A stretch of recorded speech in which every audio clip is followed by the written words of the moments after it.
৭ December কক্সবাজারে Olympic association এবং সেনাবাহিনীর পক্ষ থেকে সংবর্ধনা আর অর্থ পুরস্কার পেতে যাচ্ছে নারী ফুটবল দল। একই সফরে সমুদ্রনগরীতে হবে বিওএর নির্বাহী কমিটির সভা। দুইবারের সাফ জয়ে দেশের সর্বোচ্চ পর্যায় থেকে বিভিন্ন প্রতিষ্ঠান সংস্থার পুরস্কার পেয়েছে বাংলাদেশ নারী ফুটবল দল, যার বেশিরভাগের আয়োজন ছিল রাজধানী কেন্দ্রিক। এবার কক্সবাজারে ভিন্ন অভিজ্ঞতার অপেক্ষায় সাবিনা, ঋতুপর্ণারা।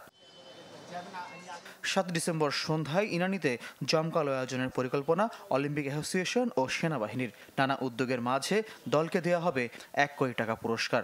পুরস্কৃত তো করা হবেই, সেটাকে যতটুকু আড়ম্বর করা যায় সেটার জন্য একটা কালচারাল অনুষ্ঠান করা হবে, সেটার জন্য সেইভাবে তাদেরকে দেওয়া হবে, তাদের জন্য একটা ডিনার থ্রো করা হবে।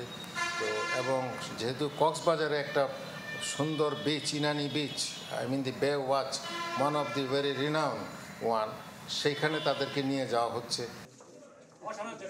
একই সফরে নির্বাহী কমিটির সভাও করবে অলিম্পিক অ্যাসোসিয়েশন। রোববার হয়েছে সমন্বয় সভা।